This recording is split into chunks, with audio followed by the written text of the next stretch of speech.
میرے نبی پاک صلی اللہ علیہ وسلم نے فرمایا 11 مہینے جنت سجائی جاتی ہے اور پھر رمضان میں اللہ اپنے بندوں کے لیے جنت کے دروازے کھول دیتا ہے کہ جب ساری دنیا سو جاتی تھی تو فرعون اٹھ کے مصلی پہ بیٹھتا تھا، کہتا تھا یا اللہ معاف کر دے، رب تو ہی ہے۔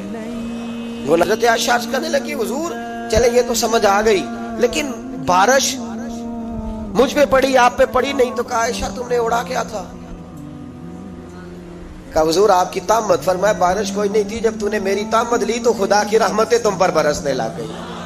حضرت جنید بغدادی تو فرمایا کرتے تھے کہ حسن بصری پڑھانے والا ہو، رابعہ بصری پڑھنے والی ہو، تو پھر بھی ان کو بغیر پردے کے پردے پڑھانے کی اجازت، اس وقت نہ وہاں کوئی فرشتہ آ سکتا ہے نہ کوئی نبی اور مرسل آ سکتا ہے۔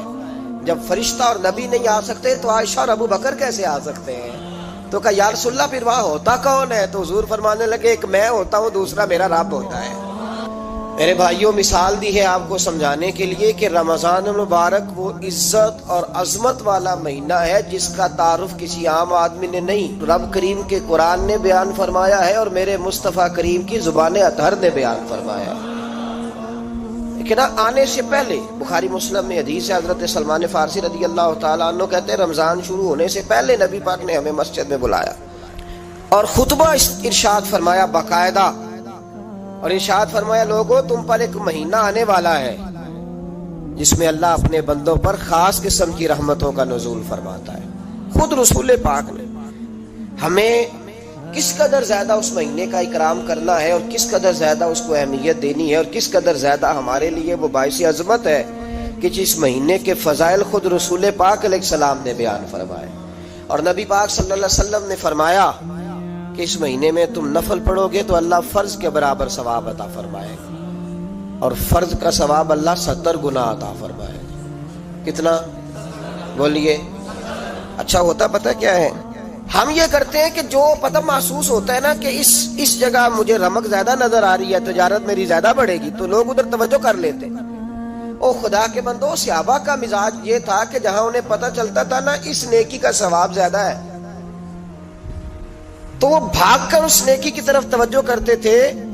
آپ صحابہ کی سیرت کی کتابیں دیکھیے، حضرت انس بن مالک رضی اللہ تعالیٰ عنہ فرماتے ہیں جب نبی پاک علیہ السلام نے رمضان کی شان بیان کی تو صحابہ کا یہ مزاج بن گیا کہ وہ اپنے سارے کام رمضان سے پہلے سمیٹ لیتے تھے، رمضان شریف سے پہلے سارے کام سمیٹ لیتے، لینے دینے کے معاملات صاف کر لیتے، خریداری ہو جاتی، گھر کے اندر کوئی کام کرانا ہوتا تو وہ رمضان سے قبل کرا لیتے۔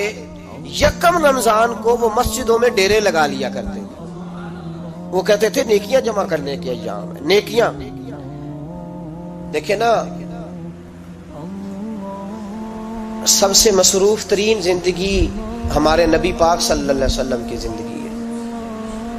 23 سالوں میں نبی پاک علیہ السلام نے 2300 سالوں سے بھی زیادہ کام کیا،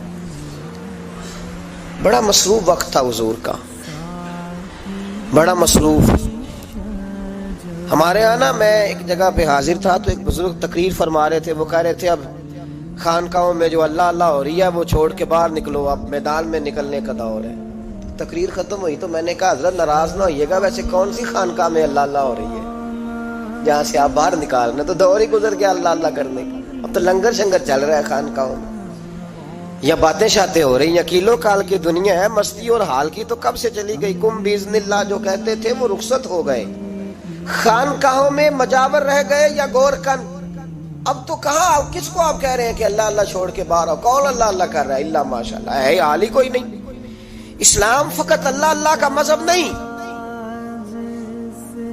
نبی پاک صلی اللہ علیہ وسلم نے کہا لا رہبانیت فی الاسلام، میرے اسلام میں رہبانیت کا کوئی حصہ نہیں۔ ایک آدمی جا کے صرف مسجد میں بیٹھ جائے، حقوق سارے چھوڑ دے، بال بچوں کو بھول جائے، اسلام اس کی حوصلہ افزائی نہیں کرتا، حوصلہ شکنی کرتا ہے۔ وہ والی صوفی کا درس حضور نے نہیں دیا کہ مسجد میں بیٹھو اور بس مسجد میں بیٹھو، خانقاہ میں بیٹھو، بلکہ نبی پاک صلی اللہ علیہ وسلم ہمیں بدر میں بھی نظر آتے ہیں، حضور خود جنگ کا لباس پہن کر ہمیں احد میں دکھائی دیتے ہیں، نبی پاک صلی اللہ تعالی وسلم ہمیں خندق کے موقع پر ہاتھ میں کدال پکڑ کر نبی پاک علیہ السلام ہمیں کھدائی کرتے ہوئے نظر آتے ہیں، مسجد نبوی تعمیر ہو رہی ہے تو حضور ہمیں خود اینٹیں اٹھاتے ہوئے دکھائی دیتے ہیں۔ سارے کام حضور نے کیے ہیں، لیکن میرے بھائی یہ یاد رکھو، اگر بدر میں جانا میرے نبی کی سنت ہے تو غار ہرا میں چپ کر کے بیٹھ کے اللہ اللہ کرنا یہ بھی میرے نبی کی سنت ہے صلی اللہ تعالی علیہ وسلم۔ اگر احد میں، خندق میں، حنین میں میدان میں رہنا حضور کا طریقہ ہے تو غار ثور میں 3 دن اللہ اللہ کرنا بھی نبی پاک کا ہی طریقہ ہے۔ اگر سارا دن تبلیغ کرنا حضور کا طریقہ مبارکہ ہے تو ساری رات مصلی پہ کھڑے رہنا، اور صحیح مسلم میں حضرت عائشہ فرماتی ہے کہ قدموں پہ ورم آ جانا یہ بھی تو میرے نبی کا طریقہ ہے نا۔ تو میرے بھائی اس کو کون اپنائے گا؟ مصروف ترین زندگی نبی پاک کی، اس کے باوجود اللہ کے رسول ہر سال 10 دن کا اعتکاف کرتے تھے، ہر سال۔ ایک سال جہاد پہ گئے تھے، اعتکاف نہیں ہو سکا، اگلے سال میرے نبی پاک نے 20 دنوں کا اعتکاف فرمایا، پچھلے 10 دن کا۔ افسوس یہ ہوتا ہے کہ رمضان المبارک اس میں بھی وہی سیاستیں، وہی خوش گپیاں۔ میں تو دعا مانگتا رہتا ہوں کہ اللہ روزوں میں کوئی الیکشن نہ آئے، آپ بھی آمین کہہ دیں، ورنہ وہی مصیبتیں، وہی جھوٹ سچ، وہی دروازوں پہ وہی۔ خدا کا واسطہ بس کر دو، رمضان شریف ہے، ٹھہر جاؤ ذرا، کیا ہو گیا ہے؟ میرے نبی پاک صلی اللہ علیہ وسلم نے فرمایا 11 مہینے جنت سجائی جاتی ہے اور پھر رمضان میں اللہ اپنے بندوں کے لیے جنت کے دروازے کھول دیتا ہے۔ 1 گھنٹہ پہلے صفائی کرتے ہیں مہمان آنا ہوتے، 1 گھنٹہ، ورنہ بچے دوبارہ سے پھر چیزیں بکھیر دیں گے۔ 1 گھنٹہ پہلے صفائی ہوتی ہے، لمبی نہیں، لیکن میرے نبی پاک نے فرمایا رمضان کے لیے رب کریم 11 مہینے جنت کو سجاتا ہے۔ چھوٹی بات ہے، روزے آ گئے، معمولی حیثیت ہے۔ ہم لوگ انہی معاملات میں، میں منع کرتا ہوں، ہمیشہ منع کرتا ہوں، آپ کو ہر سال منع کرتا ہوں، میں پابندی سے 1-2 اخبار ڈیلی دیکھتا ہوں۔ میرا ناشتہ نہیں ہوتا جب تک اخبار نہ ہو، چونکہ بزرگوں کا فتویٰ ہے جمعے کا خطبہ وہ دے جو عالمی حالات سے باخبر ہو۔ ہم کوئی رسمی تقریر نہیں کرتے کہ لوگوں کو کہیں کہ روزے آ گئے تو کون سا مہینہ چل رہا ہے تو مہینے کے حساب سے خطاب ہو۔ رسول اللہ صلی اللہ تعالی علیہ وسلم کی امت کے جو ذمہ دار اور پہرے دار ہوتے ہیں انہیں امت کی پہرے داری کرنی ہوتی ہے، اس لیے وہ یہ نہیں دیکھیں گے کہ کون سا موضوع چل رہا ہے اس پر میں نے 1 گھنٹہ گزارنا ہے، ترجیحات پر بات ہوگی۔ بات یہ عرض کر رہا تھا کہ میں رمضان شریف میں اخبار نہیں دیکھتا۔ میری اپیل ہے آپ سے کہ آپ رمضان شریف میں نا رمضان ٹرانسمیشن بھی نہ دیکھیں، ٹی وی پہ خبریں بھی نہ سنیں، سارا سال سنیے خبریں۔ ہماری خبریں سننے سے ملک میں کیا انقلاب آ گیا ہے؟ وہ جو ہم نے چوک میں کھڑے ہو کے تجزیہ کیا تھا اس سے کتنے لوگ سنور گئے۔ چھوڑے، جتنا وقت ملے وہ آ کے مسجد میں بیٹھے، اللہ کے گھر میں وقت گزارے، ٹائم دیں۔ عبادت آپ کو زندہ کرے گی، روحانیت پیدا کرے گی، توانائی آئے گی، خوبصورتی آئے گی آپ کے اندر، آپ زندہ رہیں گے۔ دنیا داری دلوں کو مردہ کرتی ہے، قرآن کی تلاوت، اللہ کا ذکر، مسجد کی حاضری روح اور دل کو زندہ کر دیا کرتا ہے۔ مسجد میں بیٹھیں، وقت دیں، مہربانی کریں۔ اور یہ بھی آج میں بڑی ذمہ داری سے عرض کر رہا ہوں، اگر آپ کبھی زندگی میں مجھے بھی دیکھیں نا ٹی وی میں کسی عورت کے ساتھ میں کسی پروگرام پہ بیٹھا ہوں تو آپ بالکل لحاظ نہ کریں، آپ بالکل وہ چینل بند کر دیں، ہمیں ضرورت ہی نہیں۔ میرے لیے کوئی مفتی دلیل نہیں ہے تو عورت کے ساتھ بیٹھا ہے پروگرام میں۔ میں نے تو وہ والا قرآن پڑھا جس میں اللہ کریم نے کہا عورتیں آ جائیں تو مرد نظریں نیچی کر لیں۔ ہم نے تو وہ والا قرآن پڑھا جس میں حکم ہے کہ مرد آئے تو عورت اپنی نظر نیچی کر لے۔ تو جہاں علامہ صاحب کے سامنے لڑکی بیٹھی ہے ٹی وی میں انٹرویو لے رہی ہے وہاں نظریں نیچی ہوتی ہیں؟ کہاں سے فتویٰ آیا؟ حضرت جنید بغدادی تو فرمایا کرتے تھے کہ حسن بصری پڑھانے والا ہو، رابعہ بصری پڑھنے والی ہو، تو پھر بھی ان کو بغیر پردے کے پردے پڑھانے کی اجازت نہیں ہے۔ بات ختم ہو گئی یار، 30 تو روزے ہیں، وہ بھی کئی دفعہ 29 ہو جاتے ہیں۔ اللہ کہہ رہا ہے ایام معدودات، ایک گنتی کے دن ہے۔ او میرے بھائی کیا مصیبت ہے، میرا وقت نہیں گزر رہا۔ آپ یقین کریں اللہ جانتا ہے، ہم تو رمضان کو زنجیریں ڈالتے ہیں، یہ کام بھی رہ جاتا ہے رمضان گزر جاتا ہے، یہ بھی رہ جاتا ہے رمضان گزر جاتا ہے، یہ بھی نہیں ہو پاتا رمضان، پتہ نہیں کس وقت روزے آتے ہیں کب نکل جاتے ہیں۔ کہتے ہیں میرا وقت نہیں گزرتا تو میں ٹی وی دیکھتا ہوں۔ قرآن سارا پڑھ لیا ہے، حدیثوں کا مطالعہ ہو گیا، اپنی آخرت کے لیے نفل سارے پڑھ لیے، تسبیحات ساری ہو گئی۔ جو اب ٹائم نہیں گزرتا تھا تو ٹی وی پہ جا بیٹھے، کدھر چلے گئے ہم؟ علامہ اسماعیل حقی نے حدیث لکھی، حضرت عائشہ صدیقہ رضی اللہ تعالیٰ عنہ فرماتی ہے، تفسیر روح البیان میں موجود ہے، کہتی ہیں ایک دن حضور اچانک میرے ساتھ آرام فرماتے بستر سے اٹھے نکل گئے، ہمیشہ نبی پاک علیہ السلام کا طریقہ مبارکہ تھا، جب رات کو تہجد کے لیے اٹھتے تو کہتے ابو بکر کی بیٹی حق تیرا ہے، وقت تیرا ہے، پر اگر تو اجازت دے تو میں اپنے اللہ کو راضی کر لوں۔ آج حضور نے پوچھا ہی نہیں، بستر سے اٹھے چلے گئے، کہتی میں اٹھی، میں نے دائیں بائیں دیکھا، محبوب نظر نہ آئے۔ حضور کی طامت استعمال شدہ پڑی تھی، وہ طامت میں نے اٹھا کے اوڑھ لی اور میں نکل گئی حضور کو تلاش کرنے۔ کہتی ہیں جب میں باہر گئی مسجد نبی شریف کے ساتھ جنت البقیع کی جانب، نبی پاک سجدے میں تھے۔ کہتی ہیں میں گئی، تھوڑی دیر کھڑی ہوئی، حضور نے آہٹ سنی تو پوچھا تو کون ہے؟ میں نے کہا میں عائشہ ہوں۔ تو محبوب نے فرمایا یہ عائشہ کون ہے؟ میں نے کہا یا رسول اللہ میں آپ کی زوجہ۔ فرمایا زوجہ کیا ہوتی ہے؟ یا رسول اللہ میں ابو بکر کی بیٹی۔ تو نبی پاک نے فرمایا یہ ابو بکر کون ہے؟ حضرت عائشہ کہتی ہیں میرا کلیجہ پھٹنے کو آیا، میں وہاں سے پریشان حال واپس آئی۔ جب میں گئی تھی تب بھی ہلکی ہلکی بارش تھی، واپس لوٹی تو پھر بھی ہلکے ہلکے قطرے بارش کے گر رہے تھے۔ میں آ کے ہامتی کامتی بیٹھ گئی، تھوڑی دیر گزری تو نبی پاک تشریف لے آئے۔ تو حضور صلی اللہ تعالی علیہ وسلم نے مجھے پریشان دیکھا تو کہا عائشہ کیا ہوا؟ کہا حضور آج وہ ہوا ہے جو کبھی نہیں ہوا۔ یا رسول اللہ میں پریشان ہو گئی۔ حضور عجیب بات ہے، میں گئی ہوں، آپ نے پوچھا کون ہے تو میں نے کہا میں عائشہ۔ کا عائشہ کون؟ آپ کی زوجہ۔ فرمایا زوجہ کون؟ ابو بکر کی بیٹی۔ کا ابو بکر کون؟ اور پھر حضور میں گئی ہوں تو میرے کپڑے بھیگ گئے، آپ آئے ہیں تو کپڑے خشک ہیں، سمجھ نہیں آئی۔ تو لفظ سنو حدیث کے، نبی پاک نے فرمایا عائشہ لی مع اللہ وقت، میرا اپنے اللہ کے ساتھ ایک وقت ہوتا ہے۔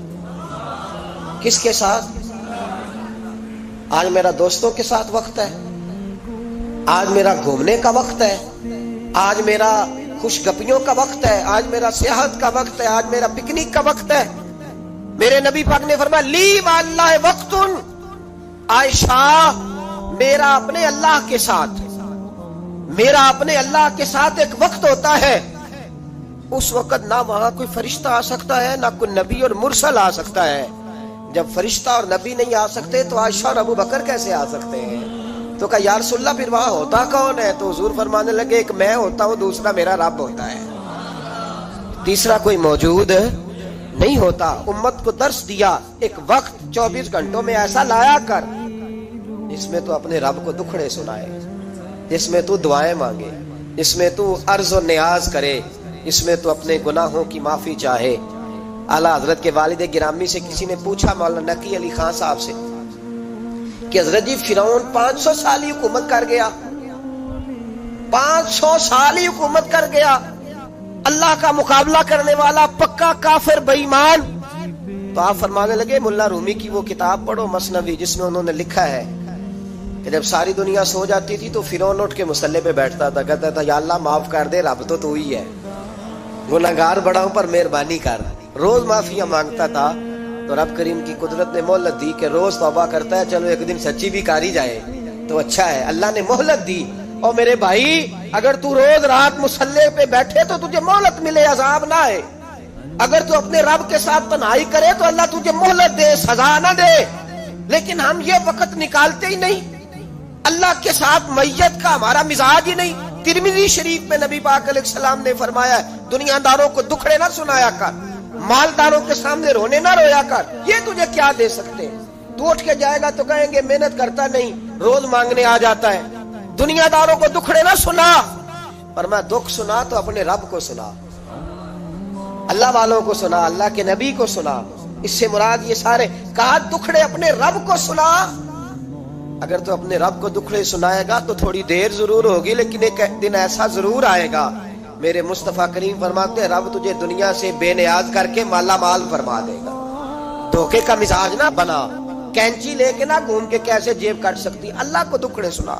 حضرت عائشہ عرض کرنے لگی حضور چلیں یہ تو سمجھ آ گئی، لیکن بارش مجھ پہ پڑی آپ پہ پڑی نہیں، تو کہا عائشہ تم نے اڑا کیا تھا؟ کہا حضور آپ کی طامت۔ فرمایا بارش کوئی نہیں تھی، جب تو نے میری طامت لی تو خدا کی رحمتیں تم پر برسنے لگ گئی۔ تو حضور کے وجود سے لگی ہوئی چیز کوئی اوڑ لے تو رحمت برستی ہے، تو میرے نبی کی مسجد چومنے سے کیوں رحمت نہیں برستی؟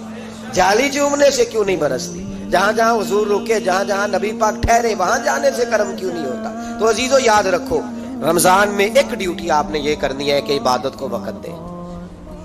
ٹائم نکالیں. جو اتنے سے بھی فارغ ہے نا وہ 19ویں روزے تک کل فارغ ہو کے 20 کو اعتکاف بیٹھے.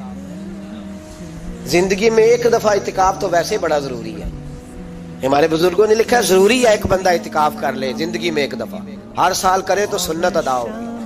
ویسے سنت مؤکدہ علی کفایہ ہے. بستی میں اگر کوئی بھی نہ بیٹھے گا تو سارے گناہگار ہوں. ہم انشاءاللہ اس مسجد میں اس سال اجتماعی اعتکاف کریں گے. میں نے یہ پروگرام بنایا ہے کہ لوگ اعتکاف تو بیٹھتے ہیں لیکن نہ بیچاروں کو قرآن مجید پڑھنا آتا ہے, نہ نماز وضو غسل کے مسائل آتے ہیں, نہ انہیں پتہ ہے کہ رات عبادت کیسے کرنی ہے. تو میں نے یہ ارادہ کیا اس سال میں نے معافی لیا ہاتھ باندھ کے. میں نے کہا یار سارا سال میں پورے ملک میں گھومتا ہوں, اس سال رمضان میں میرا ارادہ ہے میں صرف اپنے شہر میں رہوں, میں کہیں نہ جاؤں, تاکہ جو جہاں سے بھی چل کے آئے اسے فون نہ کرنا پڑے, میں اسے مل جاؤں ویسے ہی. تو میں انشاءاللہ تعالیٰ یہیں رہوں گا. رمضان کی 10 راتیں میں اپنے اعتکاف والوں کے ساتھ گزاروں گا انشاءاللہ تعالیٰ. یہاں آپ لوگ آئیں, جو سنجیدہ قسم کے لوگ ہیں ان کو ساتھ لائیں, وہ یہاں آ کے اعتکاف کریں. لنگر شریف بھی ہم دیں گے جو ہماری توفیق ہوگی, اور انشاءاللہ دونوں وقت دیں گے اپنی توفیق کے مطابق. اور یہ کوئی صدقہ زکوٰۃ خیرات سے نہیں ہوگا. یہ آپ ہمارے مہمان ہوں گے تو یہ مہمان نوازی ہوگی انشاءاللہ تعالیٰ. تو یہ اپیل آخر میں اعلان کرنا تھا, پر چلو بات آ گئی تو میں نے شروع میں کر دیا. یہاں مقدور بھر کوشش کریں گے آپ کے لیے اجتماعی اعتکاف کا بندوبست. ہمارے جو دیگر طلباء علماء ہوں گے وہ بھی آپ کے ساتھ وقت گزاریں گے. وضو غسل نماز کی چیزیں سکھائیں گے, آپ کو قرآن مجید پڑھنا پڑھانا سکھائیں گے. 10 دنوں میں جو ممکن ہو سکے گا ہم انشاءاللہ تعالیٰ کریں گے. تو اعتکاف میں وقت دیں. دوسرا کام آپ نے یہ کرنا ہے رمضان شریف میں کہ قرآن پاک زیادہ سے زیادہ پڑھنا ہے. پڑھیں گے انشاءاللہ. اگر آپ ناراض نہ ہوں تو ہم نے قرآن مجید پڑھنا بالکل ہی چھوڑ دیا. قرآن پاک کھلتا ہی نہیں, توجہ ہی نہیں, مزاج ہی نہیں. سارا دن بیت جاتا ہے, قرآن مجید نہیں کھلتا, قرآن مجید نہیں پڑھا جاتا. ایک شخص مجھ سے ملنا چاہ رہے تھے مسجد نبوی شریف میں حاضر تھا. تو وہ ایک دفعہ آئے گزر گئے, میں قرآن شریف پڑھ رہا تھا, پھر آئے تو گزر گئے قرآن شریف, تیسری دفعہ پھر آئے تو کہنے لگے آپ نے کتنا کو پڑھنا ہے. میں نے ان سے کہا کہ مہربانی کرو مجھے دعا دو کہ اللہ مجھے پڑھتا ہی رکھے. آپ نے یہ کیا لفظ ادا کر لیے کتنا کو پڑھنا ہے. خدا کے بندو یہاں کام کیا ہے؟ اگر تلاوت بھی نہیں کرنی تو کرنا کیا ہے وہاں؟ میں اکثر کہتا ہوں کہ چونکہ ہم تو مسیتڑ ہیں, ہمارا تو مزاج ہے مسجدوں میں رہنے کا, چونکہ عام لوگوں کا مزاج نہیں ہوتا تو وہاں بھی بازاروں کو ٹائم زیادہ دیتے ہیں, خریداری میں وقت زیادہ لگاتے ہیں. اگر ہماری طبیعت مسجد میں بیٹھنے کی ہو, قرآن پاک پڑھنے کی ہو تو بڑا ذوق بن جائے. قرآن مجید امام اعظم ابو حنیفہ امام اعظم رمضان شریف کے اندر 61 قرآن مجید پڑھا کرتے تھے. کتنے؟ 60 اور 1 61. ایک قرآن شریف دن میں پڑھتے, ایک رات کو پڑھتے. پورے دن میں قرآن مجید ختم کرتے, ایک رات کو. اور آپ فرماتے ہیں 61واں قرآن مجید وہ تھا جو میں تراویحوں میں سنا کرتا تھا. 61 قرآن پاک آپ ہر رمضان میں پڑھا کرتے تھے. میری آپ سے گزارش ہے ایک سپارہ مسجد میں پڑھیں رمضان میں, ایک سپارہ گھر میں پڑھیں. مسجد میں پڑھیں گے تو مسجد کا حق ادا ہوگا, اور گھر میں قرآن پاک کھول کے بیٹھیں گے تو بچے بھی آ کے پاس بیٹھ جائیں گے, چھوٹے چھوٹے بچے. یہ کبھی تجربہ کرنا, یہ بخشش کا ذریعہ ہے. جب آپ بچوں کی ماں سویرے سویرے بڑا اچھا دوپٹہ لے کے اور مصلی بچھا کے اور قرآن مجید کی ریل رکھ کے اور پھر اس کو خوشبو لگا کے جب کھولتی ہے نا تو اس کی جو 2-2.5 سال کی بچی ہوتی ہے وہ بھی کہیں سے دوپٹہ ڈھونڈنے لگ جاتی ہے.